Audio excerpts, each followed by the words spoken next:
Hey guys, tonight we are stepping into a shimmering, sun-baked Mughal India, where the air hangs heavy with spice and dust, and the summer heat feels as if it might melt the very stones under your feet.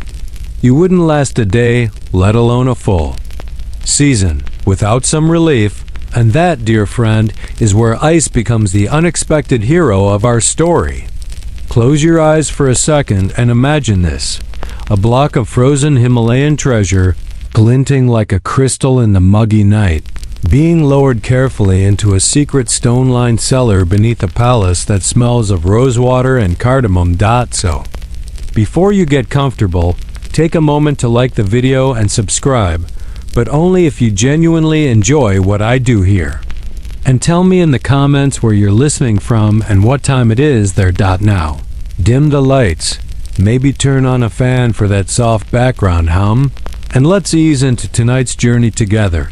You trudge through the twisting streets of Old Delhi, the air thick with the clatter of carts, the chatter of street hawkers, and the low, steady rumble of 1,000 steps moving toward the Friday Mosque. Somewhere behind you, the hum of a vendor hawking sweet mango lassi echoes. It is midday, and the sun above seems to hold a personal grudge against everyone. As you pass under a narrow archway, the scent of sizzling meat rises from a grill, mingling with the sharp aroma of coriander. But then, almost impossibly, there is a hush. You step into a shaded courtyard where, behind a carved lattice screen, someone is preparing what was once among the greatest prizes of the Mughal Empire: ice.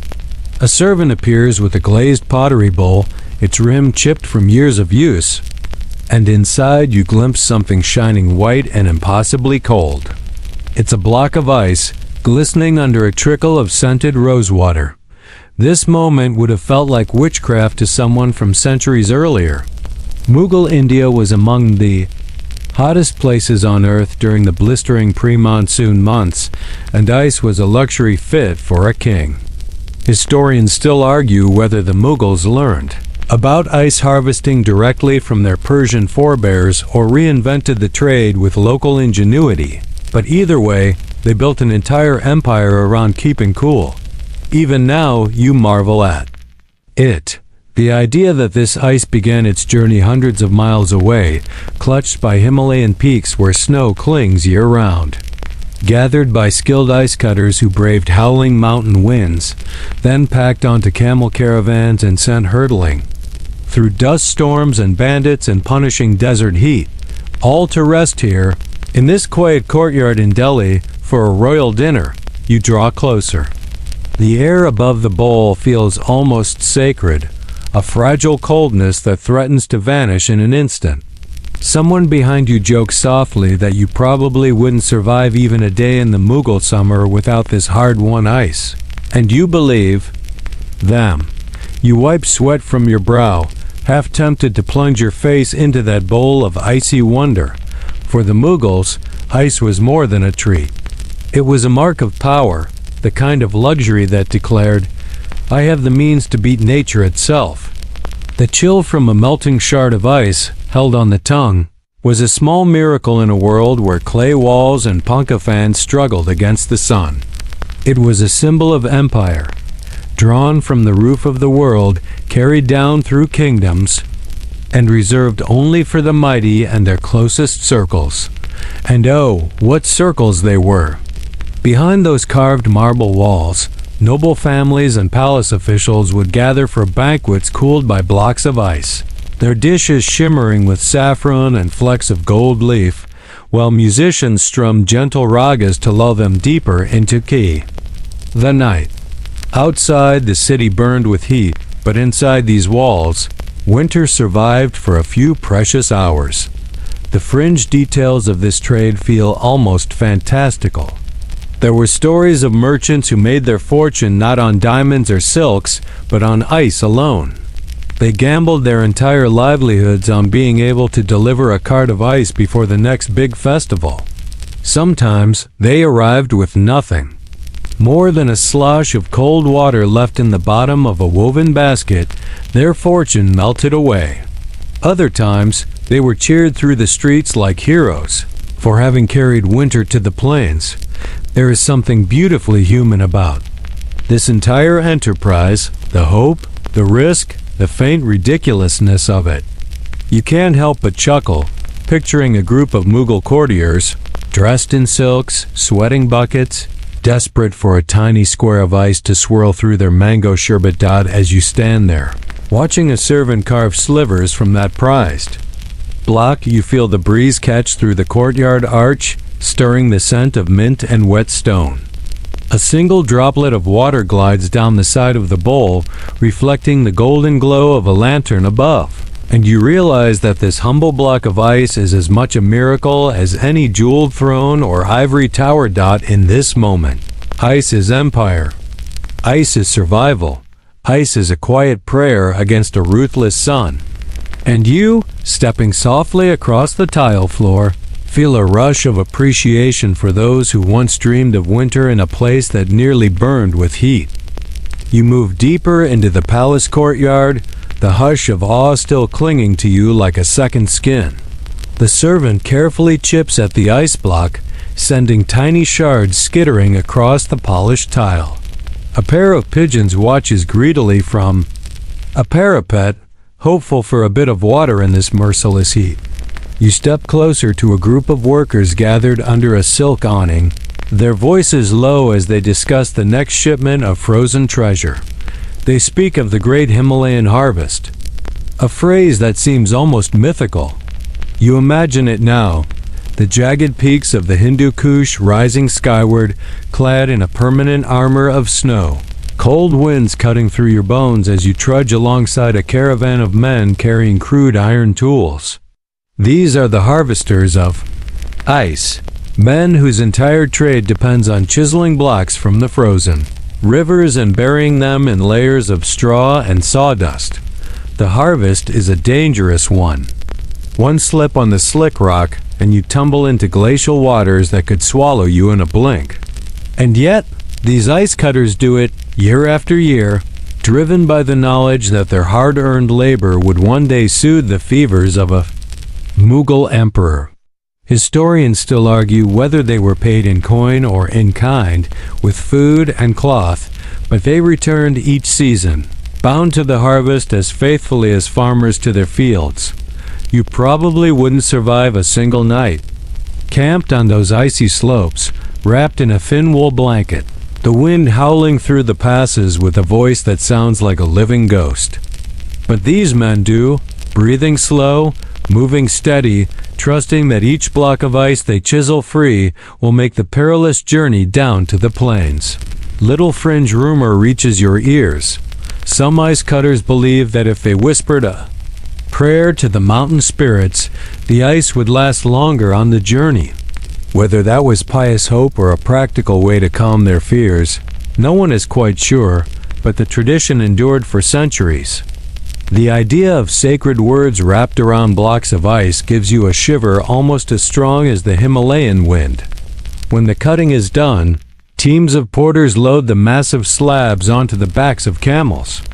Picture the first time you see a great ship of the desert loaded with a frozen slab wrapped in reed matting and straw, towering like some monstrous winter boulder balanced on four skinny legs. It looks absurd, and yet it worked. That caravan, 20 camels long, would pick its way carefully down the narrow mountain tracks, crossing rivers and skirting bandits, moving with the hush of men who know every wasted hour is one more melting. Heartbreak at night, they would bury the ice in straw-lined pits, trying to slow the relentless melt. And then, as dawn painted the sky pale pink, they'd rise and continue the march. Through orchards of apricots, through pine forests dripping with wild honey, through dry scrublands where nothing moved but the wind. All for this precious harvest. Blocks of a frozen dream meant for the steaming courtyards of Delhi. Historians still puzzle over how much ice was lost on the way. Records from royal accountants suggest nearly half the harvest sometimes melted before ever reaching the city, vanishing into warm breezes and thirsty sands. Yet even that smaller portion was enough to change lives, to build reputations, to cool the brow of a sultan on a feverish night. As you imagine the harvesters stepping through ankle-deep snow, tapping each slab to hear the perfect crystalline ring, you can't help but admire their faith. It was, after all, a kind of gamble. They trusted the strength of their animals, the speed of their march, and a bit of luck from the mountain gods to deliver what no one could live without once they'd tasted it. A taste of winter in the pits of winter, in the harshest heat. A gentle breeze tickles your cheek, and you realize the palace courtyard feels even cooler just thinking about it. You see children dart past, trying to catch a stray pigeon, while a merchant unloads honeyed sweets onto a brass platter nearby. That same brass would soon hold an iced mango dessert if all went according to plan, and you wonder if those ice cutters knew, high up there among the swirling peaks, that their sweat and courage would end up refreshing the nobility in a place so far away it may as well have been another world. Maybe they did, and maybe it made their work worth the frostbitten fingers and sleepless nights. The next time you sip cool water, think of them. Men who risked everything to carve winter from a mountain's heart, to keep an empire chilled, one miraculous block at a time. The day grows hotter as you stand near the shade of a carved juruka, its lattice casting flower-shaped shadows across the courtyard floor. You watch with a sense of awe as another shipment of ice arrives, this one balanced precariously on the backs of camels that sway with each plodding step. The caravan has come a long way, traveling down from the white caps of the mountains into this searing plain, carrying a chill as precious as pearls. It almost feels like a magic trick. How these animals, draped in bells and colorful cloth, could bear such a delicate burden. The ice is wrapped in straw mats, bound with strips of cloth, and protected by thick felt to slow the melt. Still, you spot tiny rivulets of water sliding down, darkening the camel's flanks.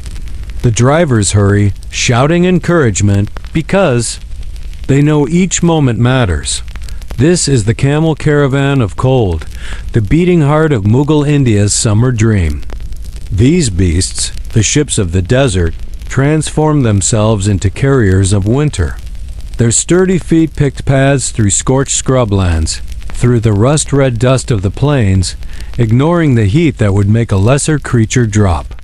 You probably wouldn't survive even one leg of their journey without fainting from the sun's hammer blows. But these camels pushed on, steady and loyal.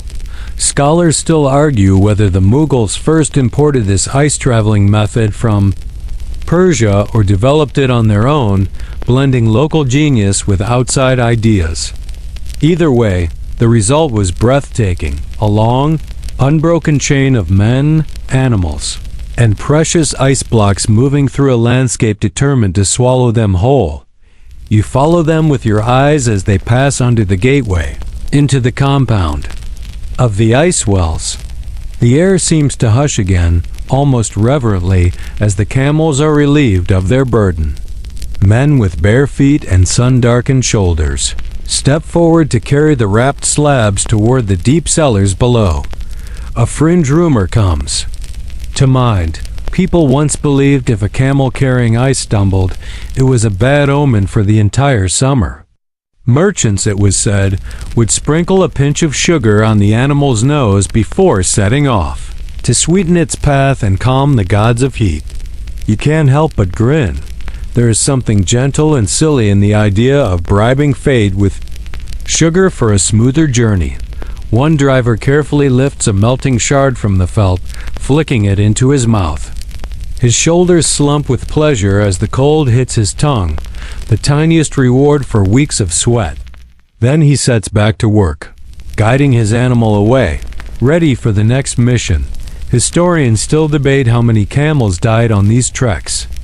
The truth is lost to the heat and time, but you can imagine a few, overcome by the burden and the endless dust.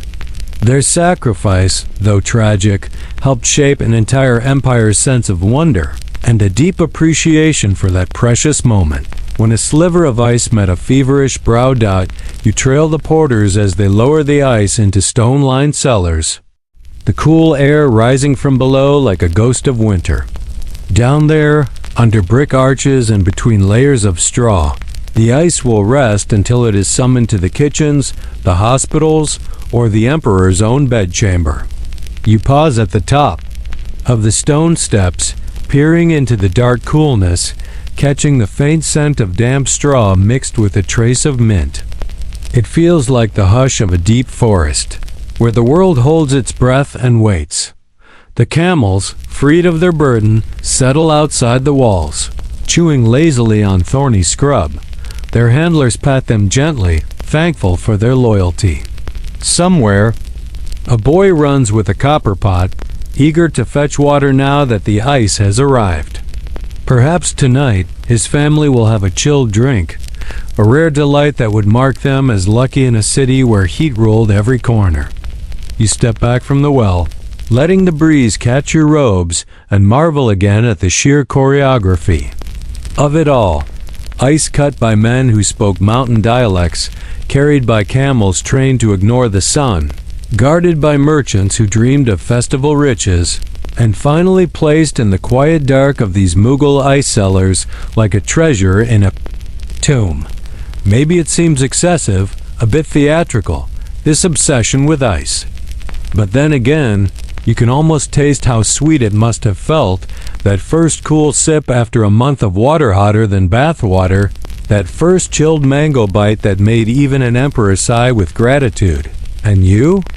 You stand here, eyes adjusting to the darkness, almost wishing you could slip down those steps yourself and rest among the blocks of winter, just to remember for a moment what coolness really feels like.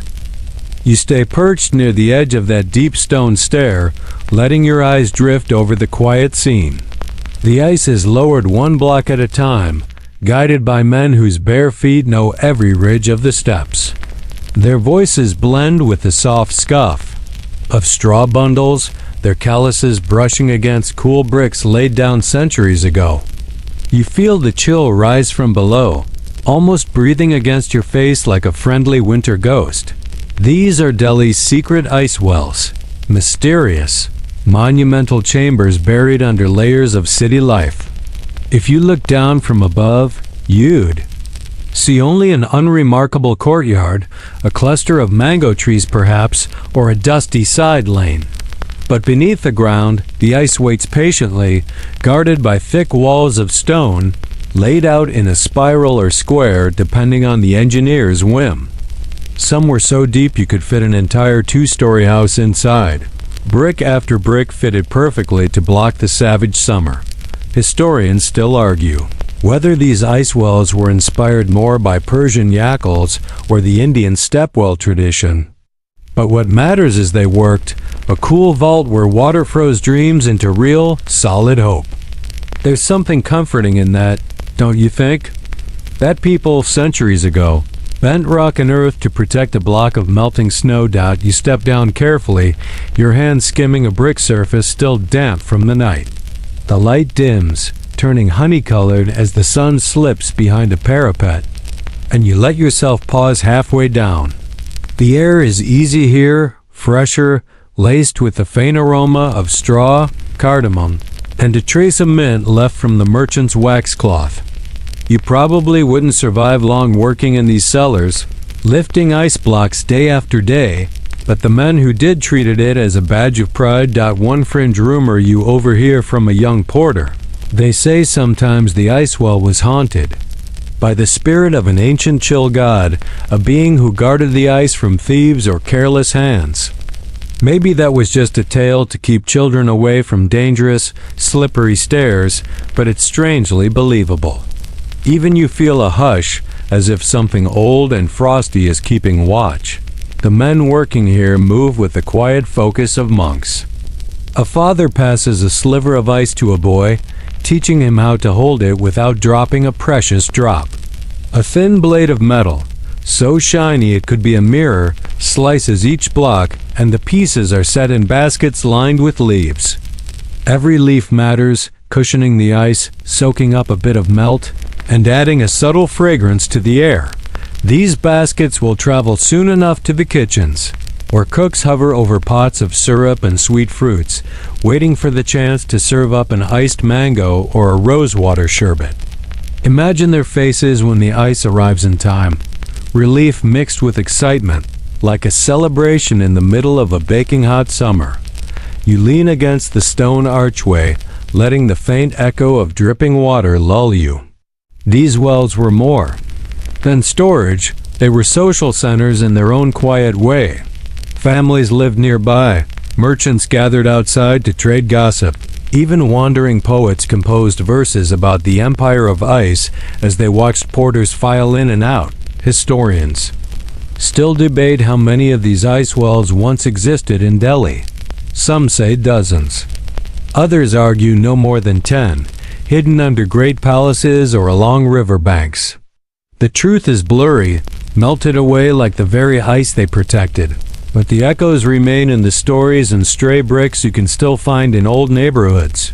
Above you, the sound of a camel's bell rattles faintly, reminding you of the caravan that has now left to gather another load. There is no rest for these men, for the sun shows no mercy, and tomorrow will be just as blistering. You breathe in once more, savoring the cool that clings to your lungs. In a world where so many things slip through your fingers, where power comes and goes like a monsoon flood, there is a comfort in knowing these blocks of ice, plain, clear, and humble, could change everything. For a prince on a feverish night, for a child tasting chilled rose syrup for the first time, or for a sweating laborer who dared to hope for a single moment of relief, you step back up into the courtyard, blinking against the light, and watch as another basket is carried off toward the kitchens. You can almost hear the bubbling of sherbet waiting to be cooled, the laughter of noble children fighting for the first spoonful. It's a silly human joy, but that makes it all the more perfect. As you follow the basket of ice toward the kitchens, the scents of Mughal cuisine wrap around you like a rich, familiar cloak. There is ghee simmering with spices, the bright tickle of saffron in the air, and a deeper, earthy note of cardamom pods being cracked open for a sweet syrup. These aromas blend with the faint, sharp chill of the ice, a contrast so striking it makes your nose twitch. A line of servants fans out ahead of you, moving quickly through the maze of palace corridors. The basket bearer takes pride of place, moving carefully so as not to drop even a sliver of that precious harvest. You can see the cooks waiting, copper pots already bubbling with mango pulp, jugs of rose water lined up on a wooden counter. These royal kitchens hum with energy, everyone alert, because tonight there will be a feast. And here comes the star ingredient, the ice, lowered like a crown jewel into a brass basin where syrupy sherbet waits. Someone pours chilled water into a painted clay jug, swirling it gently so the ice can melt just enough to cool the drink. You probably wouldn't survive even a day cooking in these conditions, sweating alongside steaming pots in 110-degree heat, but these cooks manage. Their sleeves rolled high, smiles shining despite the flames. Historians still debate how often these icy feasts were held. Was it a weekly luxury or something reserved for the emperor's grandest occasions? There are scraps of diaries that hint it was a highlight of each month's banquets, a treat no noble could pass up. What is certain is that once the taste of chilled mango was discovered, no one wanted to go back to lukewarm. A fringe detail makes you grin. There were rumors among the palace staff that certain royal guests would complain bitterly if their mango slices weren't served icy enough, sometimes sending plates back until they were practically frozen on the tongue. You can picture the look on a cook's face, eyes wide, trying to protect his precious block of melting treasure while also placating a fussy noble who demanded proper cold. Servants flutter around like moths in the golden lamplight, polishing brass platters, slicing pomegranates, arranging perfumed rice into delicate towers crowned with rose petals. The ice moves from basket to basin, then to smaller bowls, each wrapped in silk to delay the melt a moment longer. It is almost a performance, this delicate dance of chill against heat, with every person playing a part. You catch a glimpse of the queen's harem through a lattice, the royal ladies peeking at the sherbet being prepared. Their fans flutter, voices low as they trade sly jokes about who will get the first bite. One older matron laughs, recalling the year a mango syrup turned solid from too much ice and was served like a glistening jewel. Apparently, no one dared admit it was a mistake. Everyone praised it instead as the emperor's new delight. And you? You stand among all this, breathing in cardamom and cold, thinking how powerful ice has become. It has changed not just the food but the rhythm of palace life, setting the mood for music, dancing, and hours of stories under the monsoon's flickering lanterns. The cooks work with graceful speed. One pours a thread-thin ribbon of saffron syrup over a block of shaved ice, creating something so beautiful it could be a painter's dream. Another lifts a copper ladle filled with rose water and sprinkles it lightly, the perfume catching on. The cool air and drifting through the kitchen like a tiny blessing. Historians still argue whether these elaborate recipes were invented by the royal chefs themselves or adapted from Persian court cooking, but no one questions their genius. There is something almost universal about wanting to taste summer's ripest fruits against a backdrop of winter-cold ice, a pleasure so deep it seems to pause time for a moment. You move a bit closer to the copper bowls, watching them swirl with golden mango pulp. The ice, shaved into sparkling shards, drifts through the syrup like tiny ships. Someone offers you a taste, and you imagine the first shocking bite, sweet and tangy, cold enough to send a tiny chill up your spine. It would be a miracle on the tongue in a place where the sun seemed determined to scorch every living thing. Out in the courtyard, the festival drums begin to rumble, a low rolling beat that promises an evening of music and laughter. The cooks smile at each other, knowing their part is nearly done, the ice ready to be served just as dancers take the stage. You step back, letting the kitchen heat wash over you one more time, amazed at how a block of Himalayan ice can transform an entire summer evening, turning it into something magical, something a little bit silly, but completely unforgettable. You wander beyond the kitchens now, drawn by the echo of sandalwood fans rustling behind delicate silk curtains. There, beyond a private courtyard guarded by elaborately painted gates, waits the royal harem, the zenana, where women of the Mughal court find refuge from the heat. The air is scented with rosewater and a faint undercurrent of lime blossoms, drifting through the shaded verandas like a sigh of relief. Tonight, the ice will arrive here too. You see the servants approaching, balancing basins of shaved ice wrapped in dyed muslin cloth, their steps steady and sure. The ladies in waiting greet them with undisguised excitement, leaning closer to glimpse the glittering, half-melted treasure. Some of these women have barely stepped beyond these walls in years, yet the arrival of ice is a tiny portal to the larger world beyond. A fringe rumor teases through your thoughts. It was whispered that the emperor's favored queen used to sneak a shard of ice under her pillow on sweltering nights, trusting it to bring cool dreams and ward off night terrors. Whether it worked or simply turned her sheets damp, no one ever confirmed. But the story lives on like a tiny household secret.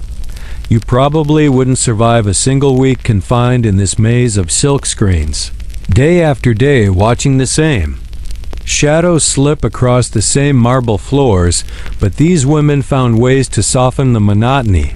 One of those ways was surely the ice, a break in routine, a reminder that even the harshest heat could be conquered with a taste of chill. As you step forward, you catch sight of the queen's steward distributing tiny bowls filled with rose sherbet cooled by the ice. A hush falls over the courtyard as each woman takes her turn. The youngest laugh softly, the older ones savor their first spoonful in a quiet, almost spiritual way. Historians still argue whether the harem's share of ice was equal to what the men received, or if they fought politely behind veiled words for a greater portion. But tonight there is no sign of rivalry, only gratitude. The carved fountains of the courtyard gurgle gently, their waters also cooled by lumps of ice, and you spot a pair of children racing to dip their fingers in the chilly pool. One shrieks at the shock, giggling as she shakes her wet hand in the warm night air. Another child leans against her grandmother, marveling at how the pool, so hot all afternoon, now feels like a tiny slice of the Himalayan slopes. Servants fan the women gently, sending a whisper of air across faces still damp from sweat. The combination of cool breeze, ice-shaved sweets, and the hush of night creates a feeling almost holy. You pause there, breathing in the scene, letting the hush settle into your chest. There is a peace here, a dreamy softness that seems impossible in a place where temperatures could sear your skin by midday. Beyond the archway, you hear the festival music begin, a gentle tabla rhythm, the sharp twang of a sitar, notes twisting like jasmine petals on the air. Some of the royal women begin to sway ever so slightly, their jeweled bangles catching the lamplight. You can almost taste the relief on their tongues as they spoon another bite of frozen rosewater. And there, in the corner, one girl dabs a bit of shaved ice to her wrists as though to perfume herself with cold. It is a tiny gesture, yet so elegant, so impossibly human. A reminder that sometimes the smallest luxuries, a cool drop of water, a breath of mint, a shard of ice, can transform the entire night. Historians still puzzle over how much of this was planned by the engineers, the cooks, the merchants, and how much simply evolved by chance. Was it deliberate that the ice reached the Zenana last, just in time for evening music? Or did tradition shape itself around the pattern of heat and dusk? You may never know, but the rhythm feels perfect, as if nature and human design had agreed. On a shared lullaby, you smile, catching the sight of another servant refilling the copper fountain with fresh ice, the water swirling gently into a chilled cascade. The breeze catches it and sends a fine mist across your cheek, making you shiver in the best possible way. The festival drums continue to roll, dancers lining up beyond the garden, their anklets jingling softly. You turn away from the courtyard, carrying the picture of the royal women's soft smiles with you, a reminder that even in a world filled with steel and stone and scorching sun, there was still room for a little tenderness, a little coolness, and the endless patience of those who kept the ice safe for just this kind of night. You leave the courtyard behind, guided by the distant beat of festival drums echoing through the palace walls. The air shifts as you pass under a colonnade lined with tall arches, each one casting its own pool of shade across the tiled floor. You notice servants carrying woven fans, carefully angling them so the breeze catches and funnels through the corridors, amplifying the cooling power of the ice stored below. These breezes, you realize, are not an accident. Mughal engineers built clever ventilation systems into their ice cellars, using angled air shafts, polished stone channels, and carefully placed vents to create a natural refrigeration effect. The science of comfort was alive and well centuries before electric fans or air conditioners. You wouldn't survive a single day in this heat without a breeze. And the Mughals knew it too. Historians still argue whether these ventilation shafts were inspired by Persian wind catchers or evolved from Indian stepwell techniques, but either way, they transformed the Mughal ice tradition from a fragile dream into a practical marvel. On your left, a pair of servants pause to sprinkle water across the courtyard tiles, evaporative cooling at its simplest, the same logic behind today's swamp coolers. You stand quietly and watch the engineers at work, men with measuring cords and brass plumb lines ensuring the angles of each new air shaft match the slope of the palace's design. It's almost meditative, this gentle geometry of coolness, as though they are laying spells into the walls themselves. A fringe rumor floats past from a nearby apprentice that one sultan once insisted on testing the airflow by releasing a falcon to see if it would fly comfortably through the cooled corridor. Whether that's true or the kind of tale that grows taller in the telling, you cannot help but smile. The idea of a royal bird gliding down a chilled hallway, wings brushing the air meant for ice, feels both grand and gently ridiculous. The ice wells depend on this choreography. Cold alone can't fight the scorching deli heat for long. It needs allies, shadow, airflow, thick straw packing, and even layers of fragrant herbs. Each adds a note to the quiet symphony that preserves these precious blocks. You take a moment to trace a finger along the polished brick, imagining how many hundreds of hands over the centuries perform the same gesture, checking for leaks, feeling the temperature, guarding the empire's chill like a tiny bit of captured winter. You probably wouldn't have the patience to do it day after day, but these men did. Their skill made royal feasts possible, kept fevered children alive, and offered a moment of mercy to servants who worked from sunrise to moonrise. Even the smallest slip, a loose brick, a badly carved vent, could mean disaster. There was real pride in getting it right, a sense that cooling the empire was an act of devotion, not just engineering. You step aside as another team arrives, their baskets filled with bundles of straw and fresh mint to replace the old packing. Around the ice, the scent wafts through the air, sharp and herbal, mixing with the dusty sweetness of the courtyard's old bricks. You breathe it in, imagining what a gift it must have felt like. This sudden freshness in a place where everything usually smelled of sweat and sunburnt stone. Historians still debate how much of this mint and herb practice was about smell, and how much was about discouraging pests. Perhaps it was both. One gardener, you overhear, claims that mint kept scorpions from climbing into the ice well at night. A belief passed down for generations. Beyond the arches, a bell tolls, calling the engineers to pause for prayer. They wash their hands from a copper pitcher, letting the cool water rinse away dust, and you watch their calm movements. There is something beautifully balanced here. Faith and science, ritual and practicality, all flowing together as easily as the breeze through the corridor. You follow the stream of workers back toward the central courtyard, the fading sun staining the world in honey tones. The festival is starting to rise in earnest now. Drums, voices, the first notes of a reed flute threading between the cries of hawkers selling fried sweets. Somewhere behind you, the engineers nod to one another, satisfied that tonight, the ice will survive until morning. You pause once more by the steps leading down to the ice well, glancing into the cool darkness below. The air feels steady, like a promise. Tomorrow it will be needed again, when the sun blazes, when thirst returns, when noble guests demand iced mangoes and sherbet more refreshing than the finest wine. And you, standing there with a breeze brushing your cheek, feel a quiet wonder for all the little details that keep the world bearable.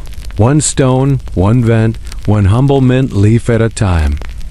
You leave behind the measured quiet of the engineers and drift along a garden path, drawn by the call of a servant balancing a copper tray heavy with mangoes. The scent hits you first, that warm, honeyed perfume that seems to burst from the golden skins, made all the sharper by the knowledge that soon these fruits will meet ice. It might feel silly to you, placing mangoes on ice as though they were gems waiting to be polished, but for the Mughal court, this was a summer tradition, turned art form. You pause beside a shaded marble bench, watching as a line of workers begin carefully slicing the mangoes into slivers so fine they nearly glow in the lamplight. Their blades move with a rhythmic grace, a choreography handed down through kitchens for generations. Someone calls for more ice to be shaved, and a boy rushes forward carrying a cloth-wrapped block. He pauses to swipe sweat from his brow, then sets to work, chips of cold spinning off like tiny stars.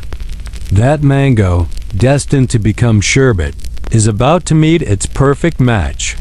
Historians still debate which Mughal emperor first demanded his mangoes served this way: sweet, chilled, scented with a drop of rosewater or a sprinkle of saffron. Some say Akbar, others Jahangir, each ruler laying claim to the most perfect summer dessert. Whichever it was, the tradition stuck, growing into a seasonal passion so strong that even commoners soon dreamed of tasting mango on ice, though they might never afford it. You probably wouldn't survive a day under the watchful eyes of these royal chefs, each one trained to spot even a crooked mango slice, but they manage with cheerful confidence, turning fruit and ice into a work of art. A fringe rumor passes among the workers. If a guest could taste 3 perfect mango slivers, served ice cold, without finding a single flaw, they would be guaranteed good luck for a year. Whether that was a marketing trick or just hopeful superstition, no one dared to refuse the 3rd slice. The scene before you is hypnotic. The sun is sinking now, tinting the garden in copper and violet, while plates of mango shimmer under small oil lamps. A flute plays somewhere near the palace gates, drifting its notes along the breeze, making the air seem cooler still. Nearby, the queen's steward tests a bowl of mango sherbet, lifting it to his lips with the solemnity of a priest. He smiles faintly, satisfied, then waves a servant forward to carry it on to the waiting royal guests. That one bowl carries more than flavor. It carries the entire weight of the summer's harvest, the sweat of ice cutters, the patience of camel drivers, the genius of engineers, the hopes of every man and woman who prayed for relief from the season's cruel heat. You follow as the servant carries the bowl away, careful steps on a polished pathway of sandstone. Beyond, lanterns bloom to life one by one, their gentle yellow light reflecting off the silver filigree of courtyard gates. Everything seems to slow, the way evenings do when the air finally loses its harshness and you can draw a deep breath without feeling like you're swallowing fire. Historians still argue about what was more prized, the taste of a ripe mango, or the shock of ice itself. Maybe it was the combination that made hearts swoon, that reminded even the most powerful emperors that nature's simplest gifts, elevated by human cleverness, could feel more precious than a mountain of gold. You stand a while longer, watching. The mango slices being arranged like flower petals, sprinkled with saffron threads so delicate they might vanish with a single gust of wind. A girl passes you carrying a basket lined with lotus leaves, each leaf cushioning more ice chips destined for the next sweet treat.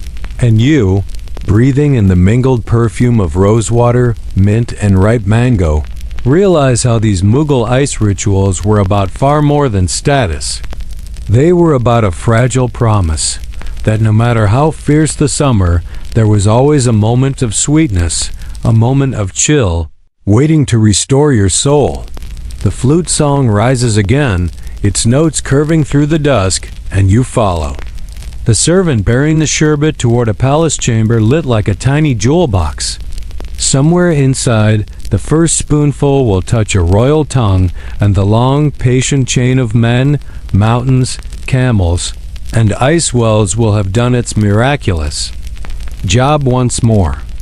You trail behind the servant into a marble-walled hall where painted ceilings shimmer with gold leaf and tiny mirrors catch the lamplight like distant stars. The guests are already waiting, lounging on cushions embroidered with birds and curling vines fanning themselves lazily in the gathering evening. As the servant arrives, carrying the chilled mango sherbet like a sacred offering, every eye turns toward him. There's a hush, as though everyone, from princes to poets, holds a single breath. The sherbet, crowned with a sprinkle of rose petals and a dusting of ground pistachio, gleams in the bowl. You notice how a single drip of condensation slides down the copper dish, proof of its coldness, proof that the entire chain of harvesters, camels, porters, engineers, and cooks has triumphed over the Mughal summer once again. You wouldn't survive the scrutiny of these nobles, who know the difference between cold and properly cold with the same precision a jeweler knows rubies from glass. Yet the bey servant stands proudly, lowering the bowl to a silver tray with steady hands. A ripple of relief crosses the faces of the waiting guests as they see that unmistakable shimmer of ice crystals. Historians still debate whether these ice feasts were purely about pleasure or also a hidden message of power. After all, to serve a block of Himalayan ice in the middle of a Delhi summer was a way to say, "Look what I command, even the seasons bow to me." Some scribes even called ice the emperor's winter crown, a chilling jewel placed upon summer's burning brow. Fringe tale drifts across your mind, something you once heard in a dusty bazaar, that a Mughal prince once demanded ice so cold it would make steam swirl from his lips like dragon's breath. The cooks nearly fainted from terror, but they managed it, layering ice upon ice until the dessert was nearly frozen solid. Whether that is fact or just the wild storytelling of a bored servant, you can still picture the scene, and it makes you grin. The guests begin to eat, dipping silver spoons into the mango sherbet. Some savor each bite as if composing a poem in their heads, while others laugh, comparing whose spoonful tastes sweetest. A poet, his beard dusted with henna, recites a few lines about mango jewels cooled by mountain dreams, and the courtiers nod appreciatively, enjoying both the rhyme and the chill. One lady tips her spoon to catch a single droplet of melting ice, letting it fall against her tongue with a sigh. Another gently clinks her cup against a neighbor's in a silent toast. The sense of celebration is quiet but undeniable, a moment of perfect relief that slices through the heat, promising that life can be gentle even under a merciless sun. You lean against a pillar, letting the murmured praise drift over you. The musicians have changed their tune now, the tabla slowing into a steady lull, while a bamboo flute circles the melody like a bird on a breeze. Lanterns sway with the wind, casting tiny dances of light across the marble floor. A group of children giggles in the corner, daring each other to place their fingertips on a bit of ice before it vanishes. They squeal, jerking back from the sting of sudden cold, then laugh as if they've touched magic. You can't help but smile at their bravery. For them, ice is an unexpected adventure, a story they'll remember long after the festival ends. Servants begin to slip among the guests again, offering more ice for the sherbet, carefully replacing what has already melted. You notice the way they move, balancing respect and speed, glancing nervously at the nobles to ensure no one is left with a lukewarm treat. Historians still puzzle over the sheer manpower it took to run these evenings, dozens of ice porters, hundreds of servants, merchants coordinating deliveries, even camels standing by in case another shipment was needed overnight. It was a small army, working to keep the summer at bay for just a few glittering hours. You close your eyes, breathing in the sweet chill of mango, rose, saffron, and ice. It settles somewhere deep inside you, reminding you that for all the war and politics of an empire, there was still space for moments of softness, for tiny luxuries that made life worth living. Outside, the drums begin again, calling dancers to the courtyard for the next round of music. You open your eyes, feeling the marble floor cool under your feet, and marvel at how much power lived inside something as simple as a melting block of ice. You drift back out to the courtyard, letting the music guide you through a swirl of lanterns and shadows. The dancers begin their slow, practiced turns, ankle bells chiming softly, their embroidered skirts catching the breeze as if they were fluttering petals. Even here, the influence of the ice is everywhere. Servants move among the audience with brass pitchers filled with chilled rose water, splashing it lightly across guests' palms so they can cool their skin. The fragrance is delicate, clinging to the air, mingling with the honeyed scent of mango sherbet that still lingers from the feast. You pause by a pillar carved with climbing jasmine vines, breathing in the floral sweetness, letting the cool mist brush across your cheeks. The Mughal emperors understood this truth deeply, that the smallest comforts could change the entire shape of a night. Historians still argue whether these rosewater sprinklings came from Persian tradition or local courtly habits, but it hardly matters. The guests here seem to accept them as their birthright. One older noblewoman holds her hands cupped as a servant pours the rosewater, then sighs in gratitude as it trickles through her fingers, leaving a faint chill behind. A fringe rumor reaches you, whispered between two musicians tuning their instruments, that once a clever servant disguised a block of ice as a marble sculpture to sneak it into the court during a heat wave. The emperor was so delighted by the joke that he demanded it be repeated every summer. Whether it's true or not, you can almost see it, a disguised sculpture melting slowly, astonishing guests who dared to touch it. You wouldn't survive. Trying to trick an emperor yourself, of course, but in this place, humor seemed to travel hand in hand with luxury. The Mughal nobles found ways to laugh about their own excess, perhaps to keep themselves from becoming lost in powers heavy. Seriousness the dancers shift into faster steps, their gungaroos rattling like summer rain, and the tabla players match their tempo with a heartbeat rhythm. You watch a child trying to mimic the steps, her anklets clumsy, a sherbet stain still drying on her sleeve. Around her, the adults applaud gently, encouraging her, their own faces softened by the relief of cool breezes and chilled sweets. As the music builds, servants dash to refill the fountains with lumps of ice, trying to keep the courtyard air fresh. The water sparkles with each drop, catching the lantern light like tiny shooting stars. One boy even tosses in a pinch of rose petals, just for the delight of watching them swirl on the cold surface. You feel a hush settle on the gathering when a veiled singer steps forward.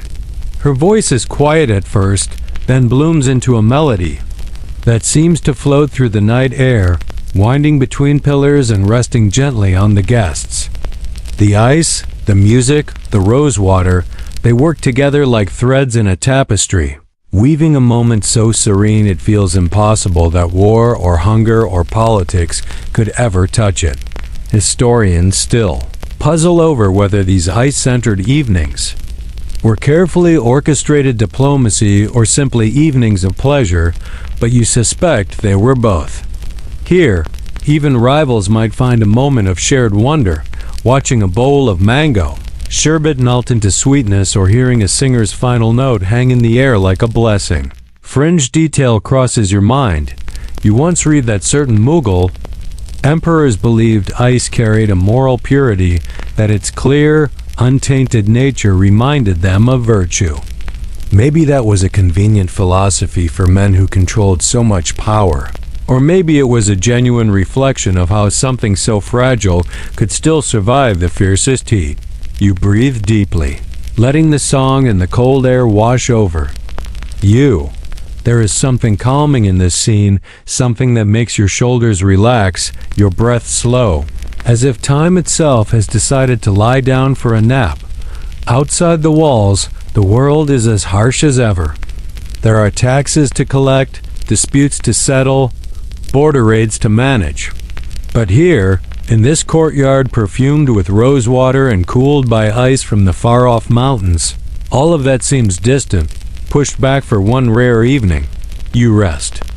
A moment on the stone ledge, watching the singer's hands move in graceful circles as she finishes her song. The dancers step aside, bowing low, while the guests applaud softly, content to let the music fade. And you, with your skin still tingling from the faint chill in the air, feel grateful for this chance to witness how something as simple as ice could become a miracle, one block at a time. The music fades into a gentle lull, the tabla quieting to a heartbeat's rhythm while the last flute notes drift into the night air. You watch as the guests settle back on embroidered cushions, content and smiling, and for a moment, it feels as if the entire world has cooled by several precious degrees. But beyond the delicate courtyards and perfumed air, there waits a harsher truth.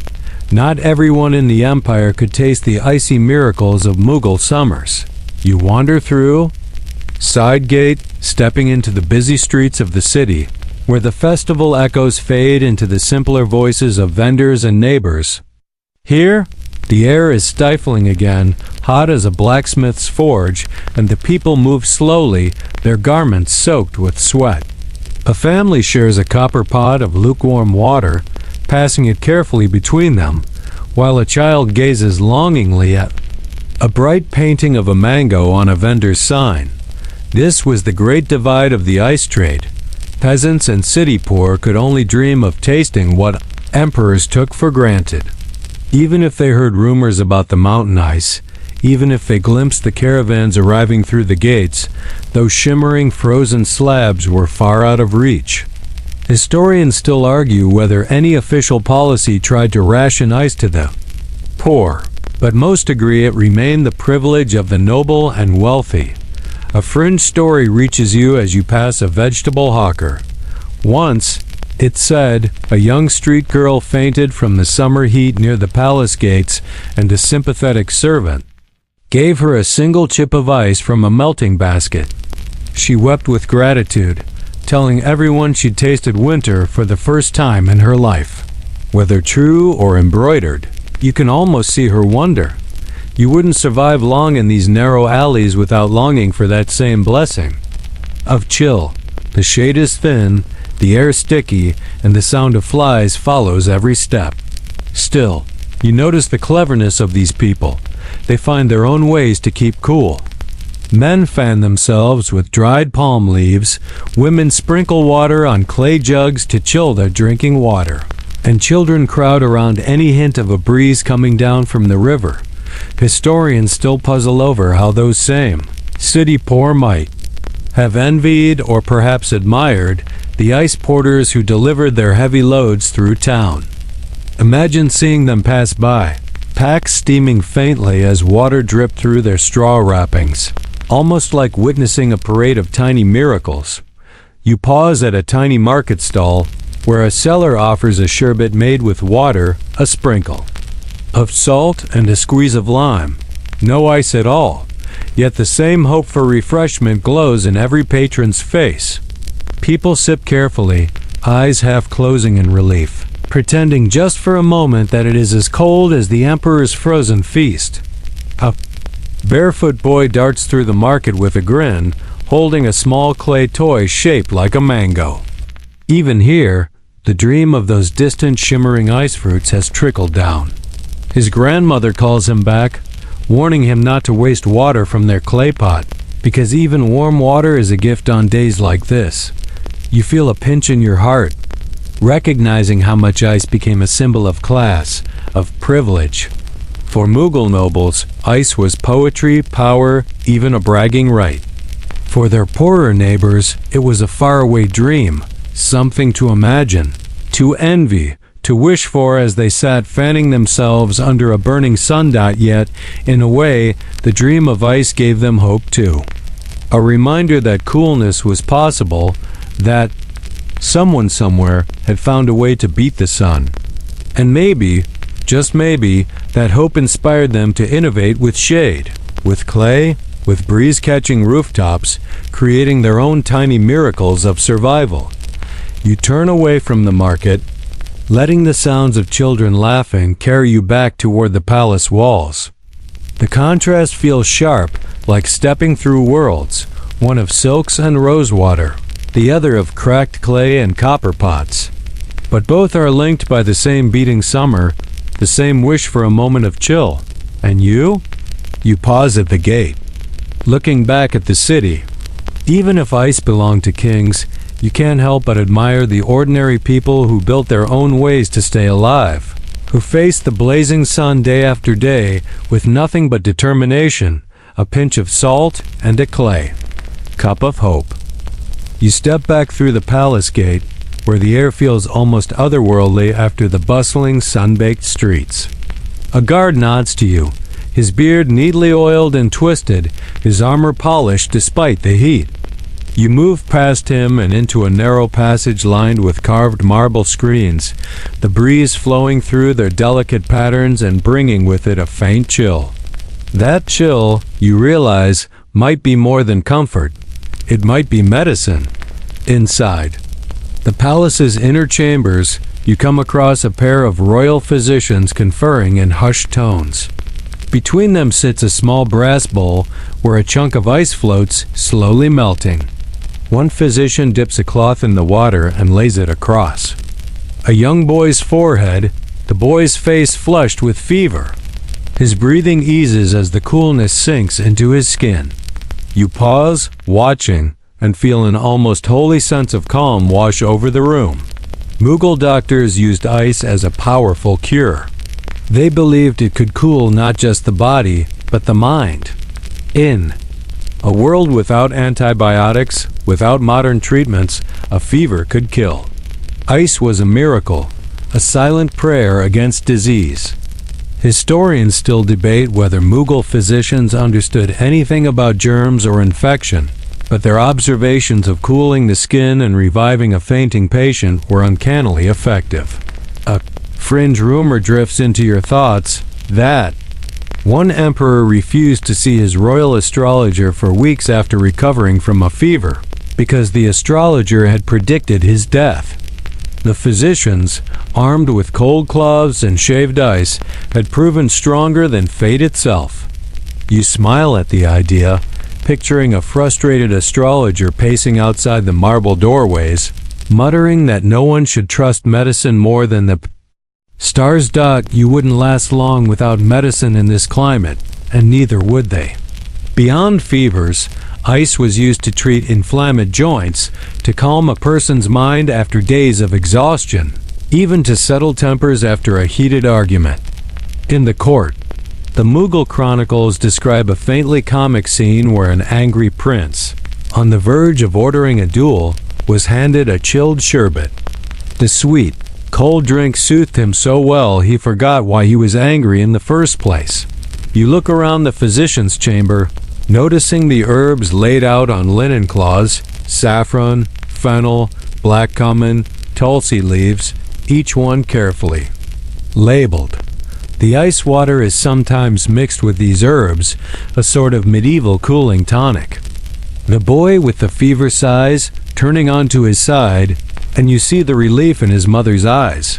Historians still argue whether this ice treatment was borrowed from Persian practice or developed independently by Mughal doctors, but it doesn't really matter in this quiet moment. The ice works. That is what counts. Beyond the marble pillars, a servant enters with a fresh block wrapped in straw, water dripping across the polished floor. The physicians rise to meet him, grateful. You notice how the servant holds the melting treasure as if it were more precious than gold, walking slowly so not a single chip is lost. This ice will help another patient, perhaps a soldier nursing a sword wound or a cook who collapsed near the fires. You think about all the lives this frozen wonder has touched, not just nobles or courtiers, but ordinary people who happen to be in the right place at the right time. One cool rag on a child's feverish brow could mean the difference between death and a future. You draw closer to the bowl where the ice floats, catching the faint sparkle of light through its crystal edges. Even melting, it holds a kind of grace, as if the mountain snows had left a blessing behind. You lean over to breathe in the faintly herbal scent of the cooled water, mingling with mint and basil. There is something deeply comforting about it, something that feels like a promise that relief is possible, even in the worst heat. The boy stirs, blinking more easily now, and the physician gives you a small, tired smile. He sets the cloth aside to wring it out in the melted ice, ready to start again. That routine, dip, wring, place, repeat, becomes almost hypnotic, A gentle ritual of care repeated 1,000 times since these icy miracles first arrived from the mountains. And you, letting the calm of the chamber settle over your shoulders, can't help but think how lucky these Mughal nobles were to command such a miracle at their weakest hour. A block of ice, a gift from a far-off glacier, turned into a cure as precious as any diamond. You step quietly away from the hushed chamber of the physicians and follow the echo of your sandals through the corridors, drawn toward the livelier sounds of the market beyond the palace walls. It is nearly May, the hottest month, and you find yourself at the edge of Delhi's seasonal ice markets, a place that seems to rise from the dusty streets like a mirage each year. Here, among canvas tents and wooden clay stalls, merchants gather with baskets of ice cushioned in straw. The air is alive with bargaining cries, the rustle of coins, and the gleeful chatter of buyers hoping for a taste of chill. These seasonal ice markets were not official royal affairs. They were run by entrepreneurial traders who had permission, or sometimes simply the boldness, to resell leftover ice from palace deliveries. You wouldn't last 5 minutes in this heat-soaked crowd without the slightest breeze, but the promise of cold keeps everyone moving. A boy fans his father with a woven palm leaf while they wait to buy a tiny chipped piece of ice, to slip into a clay pot of lime water and share among their whole family. It feels as precious as a pearl. Historians still argue how tightly controlled these ice markets were. Some believe local governors regulated them harshly. Others say the traders worked freely as long as they paid taxes and kept the nobles satisfied. Either way, they became a social event as much as a place of commerce. You see a pair of newly married women, their henna still fresh, giggling behind their scarves as they buy a bowl of ice-cooled sweet milk. One pokes her finger into the frost, laughing as the chill shocks her skin. In that single moment, you see how ice became part of a summer ritual, turning the suffocating heat into something almost bearable. A fringe story comes to mind. Once, it was said, a group of mischievous boys swapped a block of ice for a chunk of polished marble to trick a greedy buyer. The victim's face when he bit into a stone instead of cool sweetness became the talk of the whole bazaar for weeks. Whether true or embroidered, it captures the joy and mischief these markets inspired. You wander among the stalls, past baskets lined with lotus leaves to slow the melting, and see merchants adding pinches of salt to the ice water, hoping to preserve it a moment longer. The scents are heady: sharp mint, bruised coriander, the faint sweetness of jaggery syrup bubbling. Nearby, people line up for sherbet made with water, lime, and the smallest hint of ice, savoring it as though it were the nectar of kings. The youngest children clutch chipped pottery cups, their lips dyed red from syrup, cheeks shining with sweat, yet they grin with pure, unstoppable joy. You probably wouldn't survive a day carrying baskets of ice through these streets, but the porters do, some even proudly. They move like guardians of winter, chanting softly to steady their steps, ignoring the sun that blazes overhead like a vengeful god. The crowd parts for them with a kind of respect, acknowledging how precious their cargo truly is. Historians still puzzle over whether these markets were a leftover from Persian traditions or uniquely Mughal, but everyone agrees on one thing: they changed Delhi's summers. For a moment, even ordinary people could taste something that usually belonged only to emperors. As you pause near a stall selling mango slices dipped in icy syrup, you watch a father break off a tiny chip of ice for his toddler. The child's eyes go round as moons, shocked at the sudden cold, then burst into a giggle that echoes across the dusty square. That laughter, small and honest, feels like the true treasure of these markets. Overhead, a bird calls from a neem tree, its shadow dancing on the canvas roof of the bazaar. You tilt your head back to see the flicker of sunlight breaking through, and for a moment, you understand why people return year after year, braving crowds and sweat, just to catch a single breath of winter. You step away slowly, letting the swirl of voices and the clink of copper coins fade behind you, and feel a small burst of gratitude that even in the harshest heat, humanity finds a way to share a moment of sweetness, one chipped block of ice at a time. You wander back through the palace gates as the sun begins to slide lower on the horizon, painting the sandstone towers with streaks of bronze and crimson. There is a hush in the air now, the kind that comes when the worst of the day's heat is finally breaking.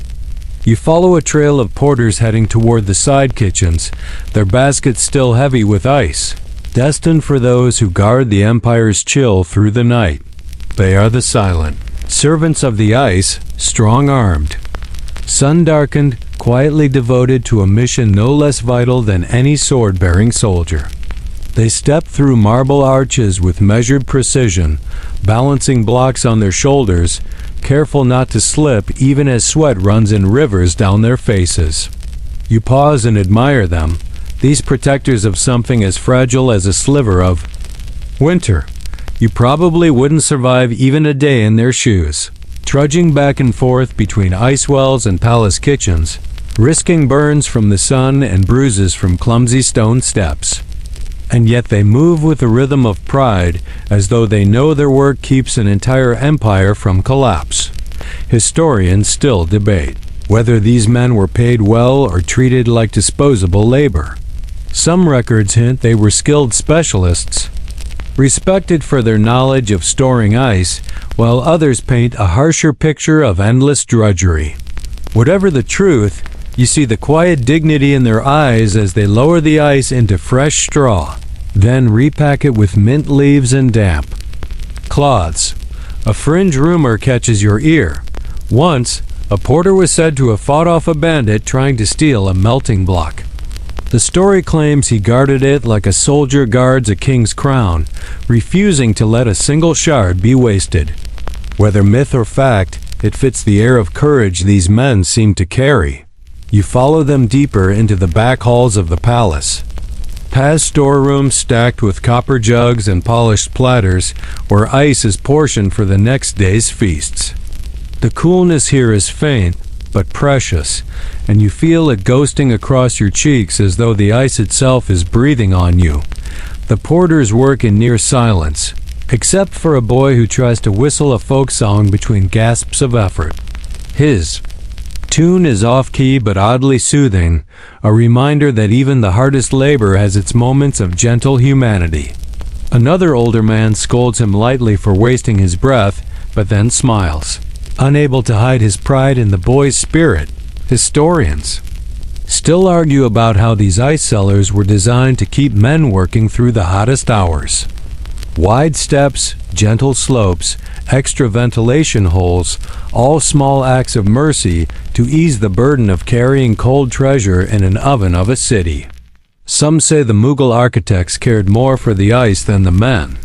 Others argue the design served both. Perhaps you think it served them equally, because neither would survive alone.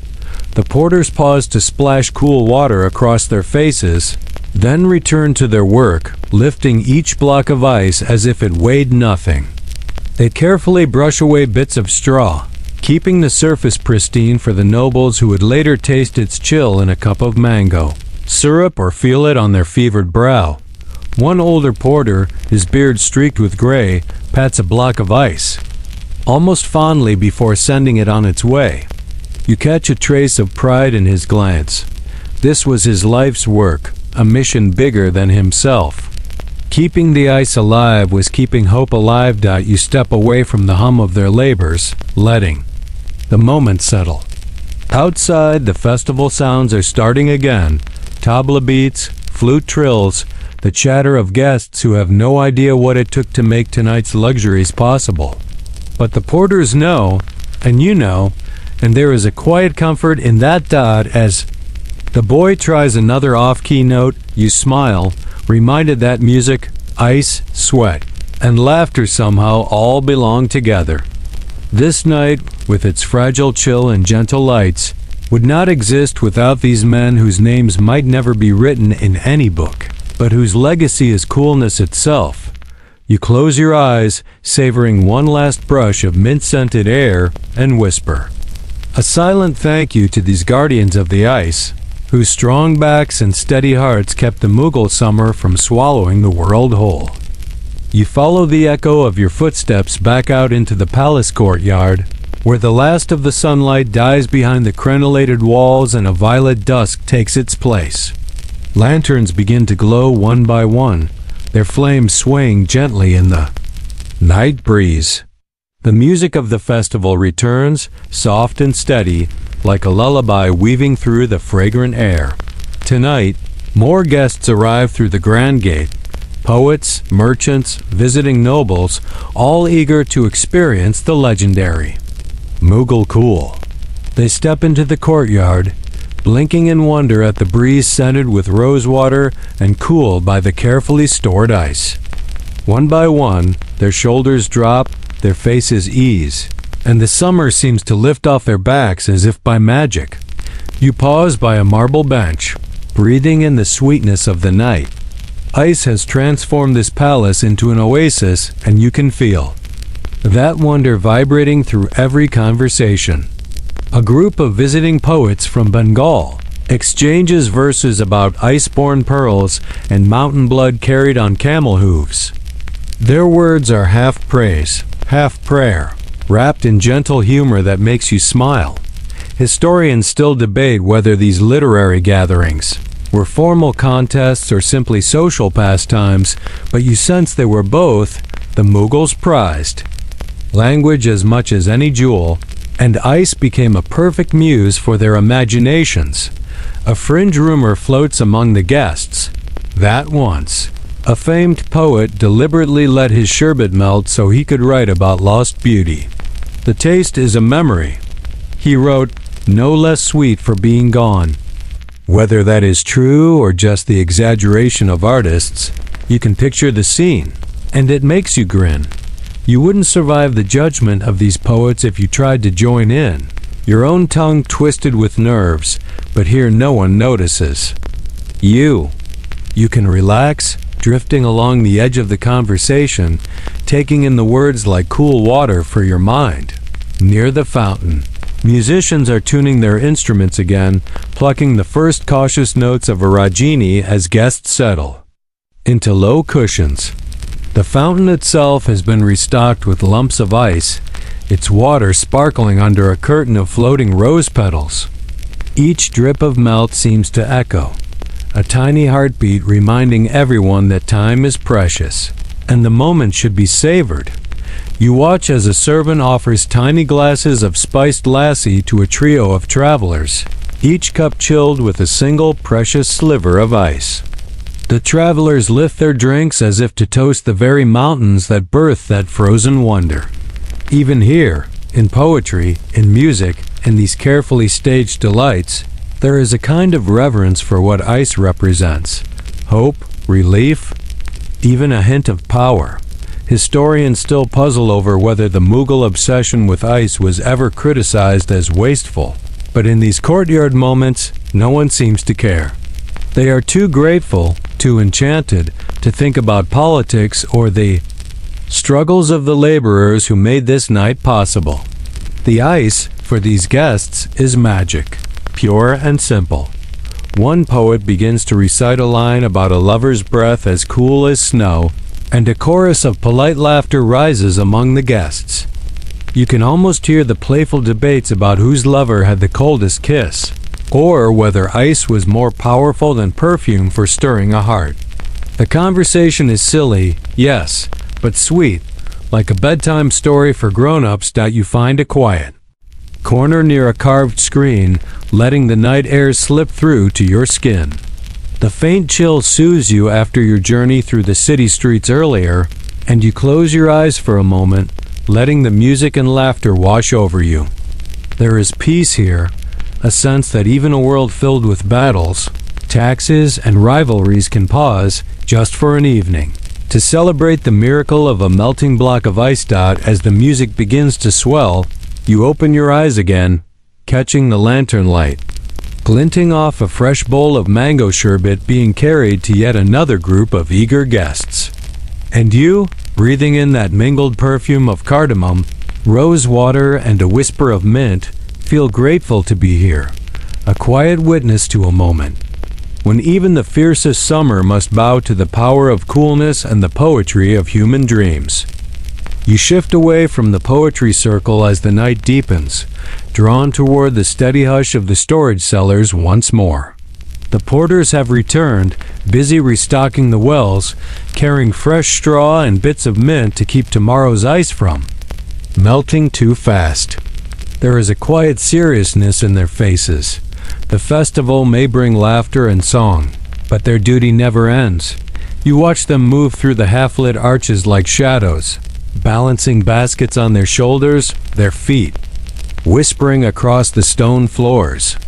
One pauses to sip water from a clay pot, wiping sweat from his brow, before returning to lift another block of ice. You probably wouldn't last an hour in those vaults without complaining, but these men simply nod to each other, each understanding.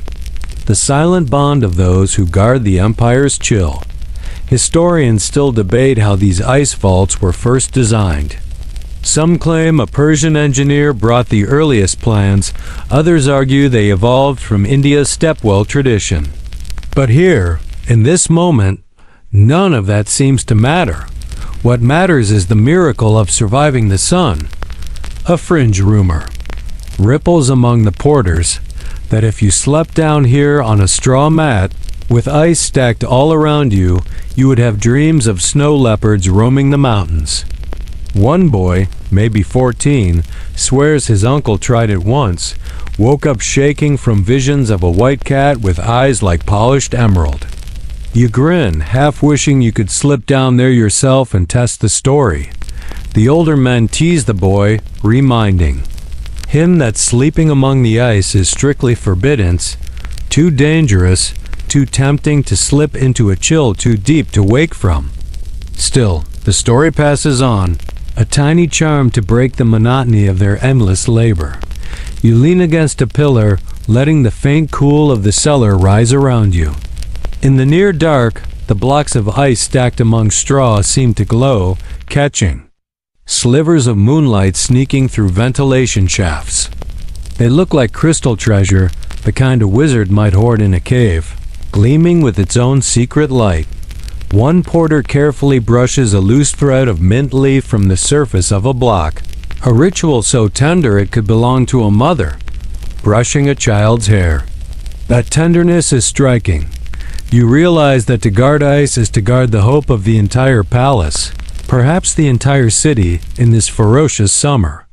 Historians still wonder how much ice was ever truly lost, despite all these layers of straw and care. Some ledgers hint that half a shipment could vanish before reaching Delhi, while others say the Mughal accountants exaggerated to demand more taxes. Truth is a slippery thing, much like melting ice itself. A clang echoes from deeper in the vaults, a worker accidentally bumping his brass scoop against a stone. Everyone freezes for a breath. Even a small crack in these cellars could ruin the precious ice, letting heat pour in like a marauding army. You see a man hurry forward, gently tapping the wall to check for damage. When he is satisfied, the room breathes again. You wouldn't survive that kind of tension day after day, worrying that a single mistake might cost a feast or a cure for fever. And yet they do, with a pride so fierce it feels almost holy. Beyond the steps, you hear the faint trace of festival drums from the courtyard, a distant promise of music and dancing, while down here the men move in near silence. Their world is simpler, ruled by straw, stone, and water. But no less noble. You push away from the pillar, stepping back into the courtyard's lantern glow, feeling the contrast sting your cheeks. Up here, the nobles toast each other with chilled sherbet. Down there, the porters sweat over blocks of ice to keep that dream alive. Somewhere between those worlds, you realize, is where the true magic lies, not in the mangoes or the rose water, or the music, but in the quiet chain of hands passing each piece of cold from mountaintop to royal lips. A fragile miracle, built one block at a time, guarded one night after another, and you, walking through the flickering lights of the courtyard, carry that wonder with you, the knowledge that even the simplest dream, to be cool on a hot night, took hundreds of hearts, hands, and hopes to make real. You wander through the courtyard as the night grows still deeper, the lanterns glowing now like tiny moons scattered across the marble floor. The music has softened, a slow, meandering ragini lulling the guests as they lean back on cushions, half sleeping, half listening to the hum of night insects beyond the walls.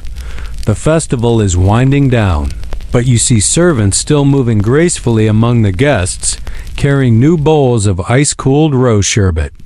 The air feels easy now, washed clean by the late breeze. You catch the faintest scent of sandalwood smoke from a small clay brazier in one corner, layered over the sharper sweetness of mint. Historians still puzzle over how many guests might have visited these palace festivals in a single night. Some records say 100, others 1,000, but every one of them remembered the taste of that first cold sip, like a miracle sliding down their throats.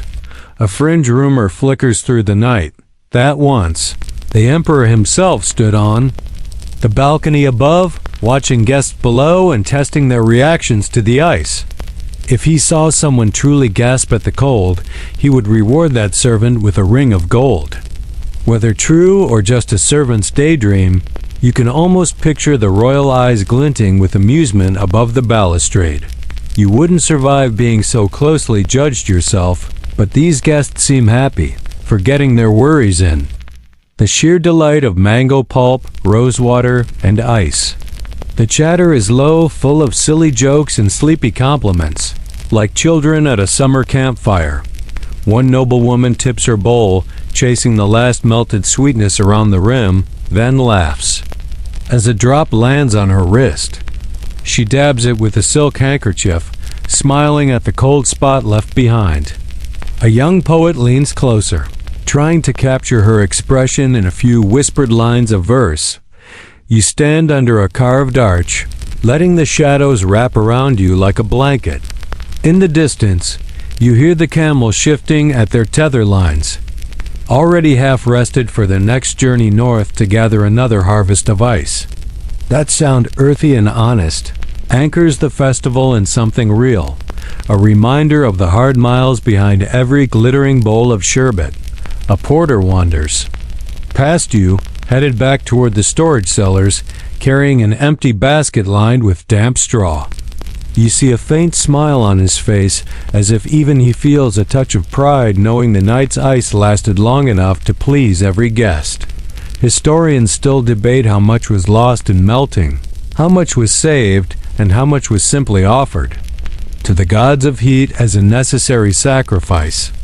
The empire's accountants likely counted every drip, but here, no one seems to mind.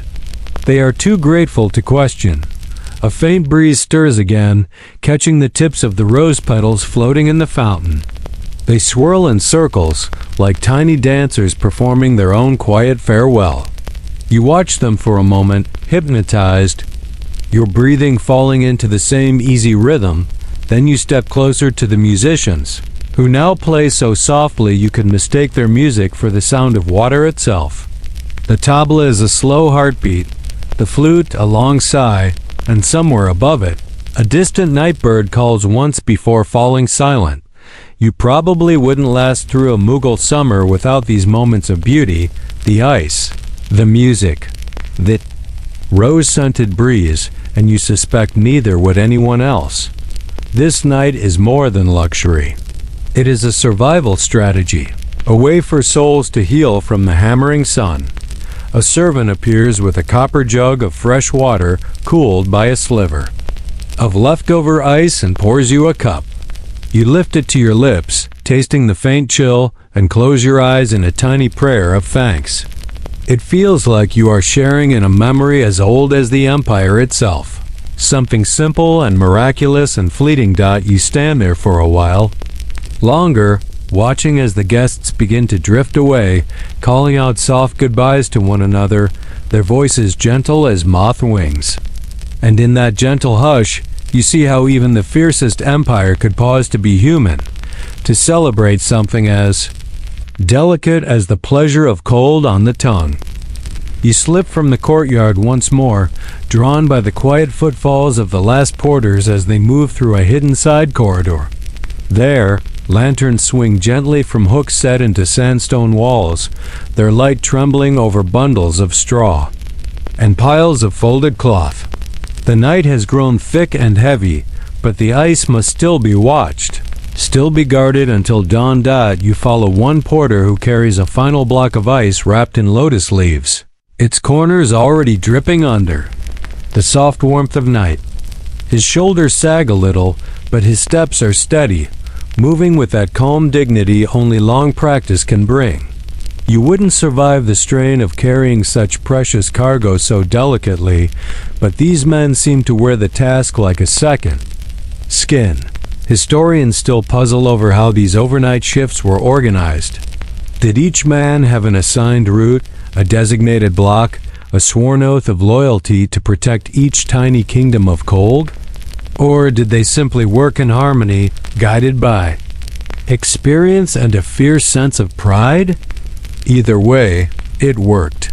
A fringe rumor tickles your mind, one you overhear from a servant tending the lanterns, that the emperor once placed a tiny golden coin inside a block of ice as a test, to see if any porter would dare steal it. The block arrived intact, the coin shining untouched, and the emperor was so impressed he granted the porters a day of feasting in their honor.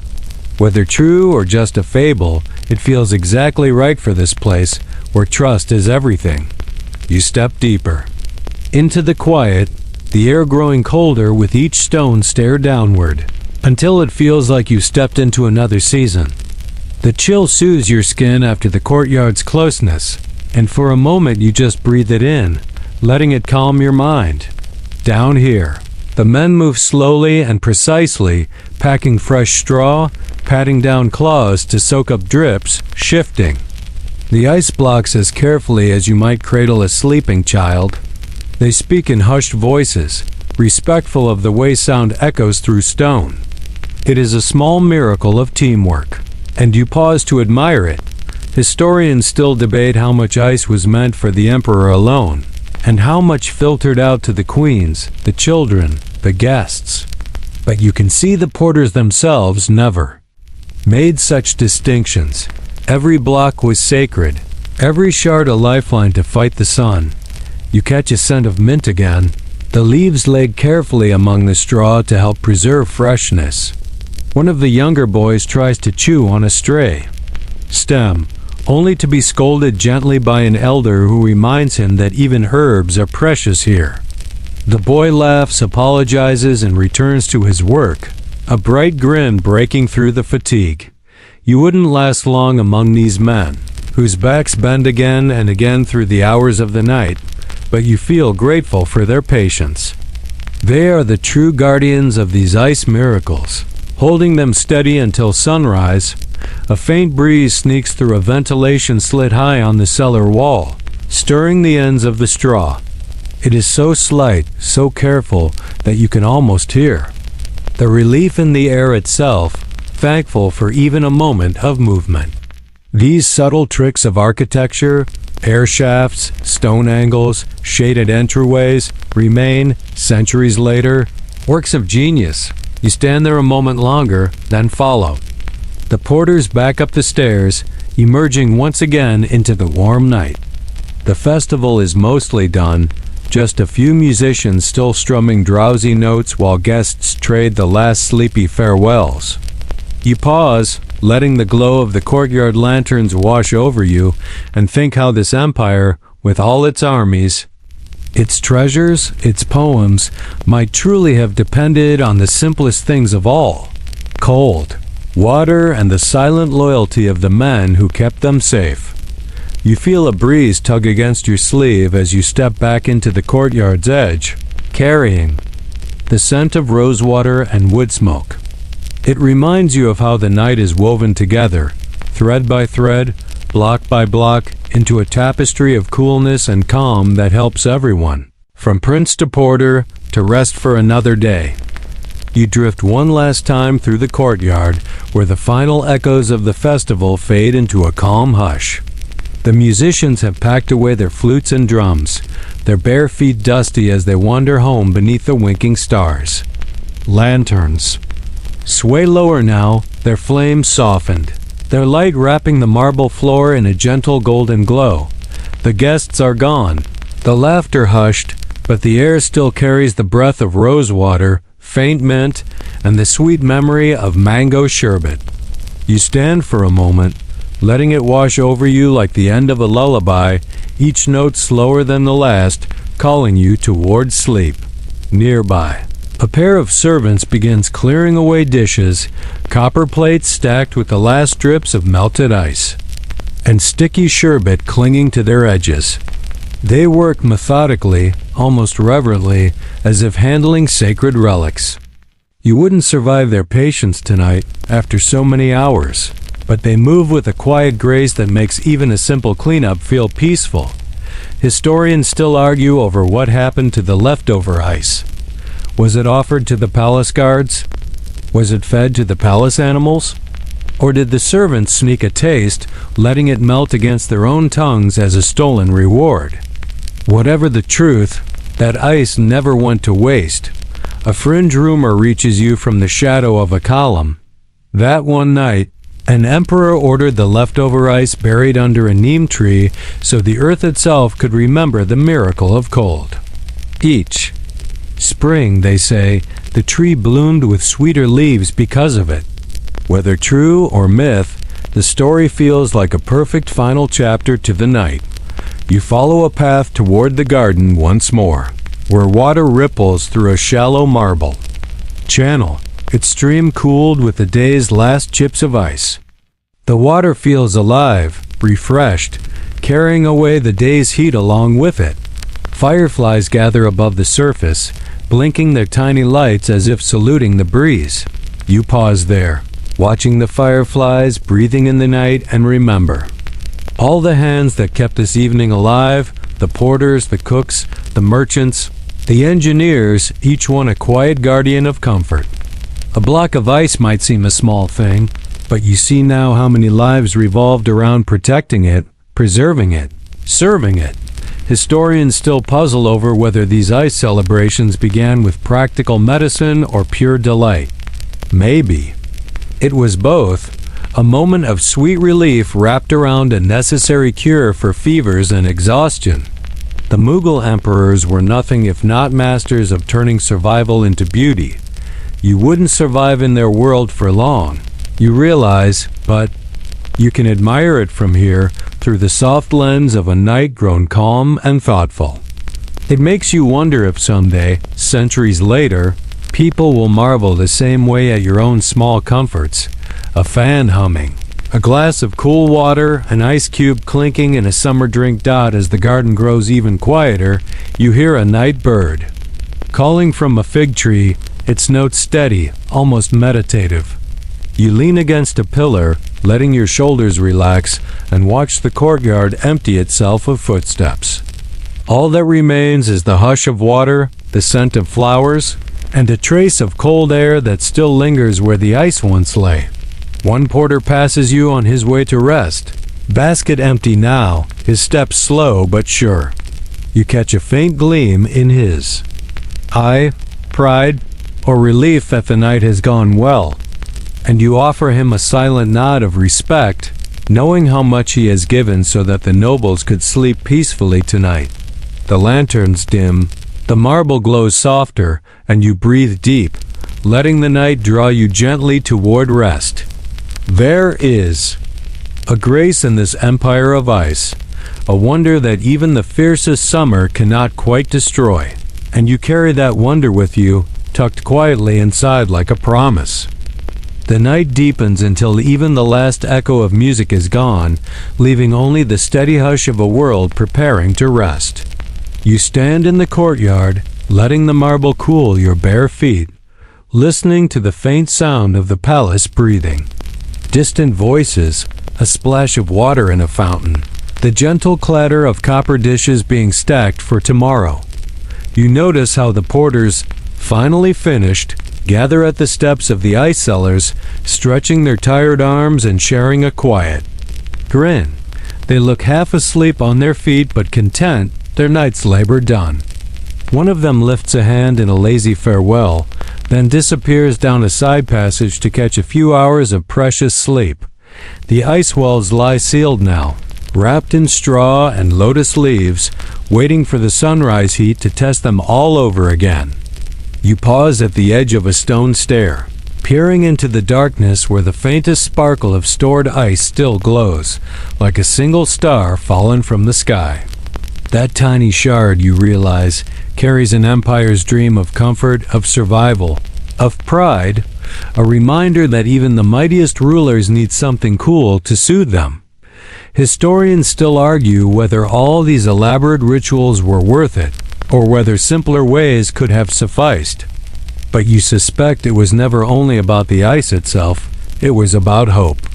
A symbol that even the harshest climate could be tamed, that humans, with enough stubbornness and teamwork, could hold a piece of winter in their hands. A fringe rumor hums in the back of your mind that one emperor ordered a tiny piece of ice to be buried with him when he died, so he might carry coolness into the afterlife. Whether true or not, it makes you smile, imagining how that would feel, a final act of defiance against the burning sun. You wouldn't survive a lifetime guarding these ice blocks, but you can admire those who did, whose quiet strength turned ice into a miracle night after night. Their labor held the palace together. Let courtiers laugh, let nobles sleep through fever, let poets dream. Above you, the sky has turned the color of blue ink, spangled with a handful of faint stars. A breeze stirs the rose petals floating in the fountain, pushing them into slow circles as if dancing one last lullaby. You take a moment to memorize the scent of mint, rose, and cold water, a memory to keep for tomorrow. At the gardens. Far edge, a single candle flickers in a window where someone is still awake, perhaps a poet scribbling down a final couplet about mango sherbet, or a servant noting which guest praised the ice the loudest. Even in these last hours, the empire keeps its stories alive. You rest against a pillar, letting your eyelids grow heavy, and think of how this night will repeat tomorrow. The camels crossing snowy passes, the porters lifting baskets, the engineers tending air shafts, the cooks slicing mangoes. Also, a cup of sherbet can carry a blessing of coolness to lips gone dry from the sun. It is a beautiful, stubborn cycle, and you feel lucky to have witnessed it. Because somehow, even after centuries, the simple wonder of ice still feels like magic. And now, as the night folds itself around you, let your breathing slow, deeper and deeper, sinking into a quiet rhythm.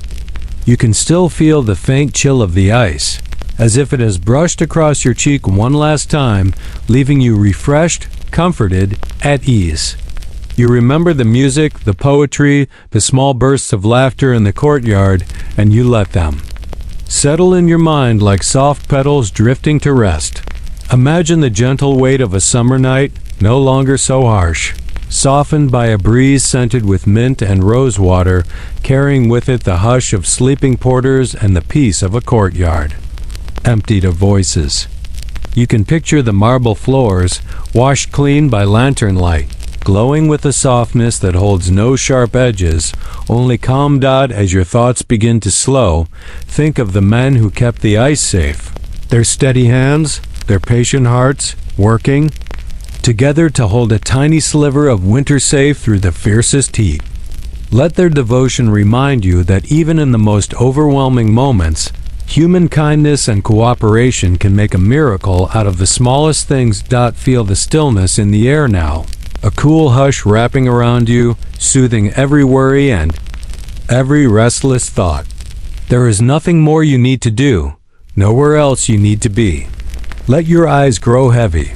Let the night settle over you like a safe blanket, and trust that tomorrow will come gently with a breeze as sweet as mango and as soft as moonlight. Sleep well and dream easy.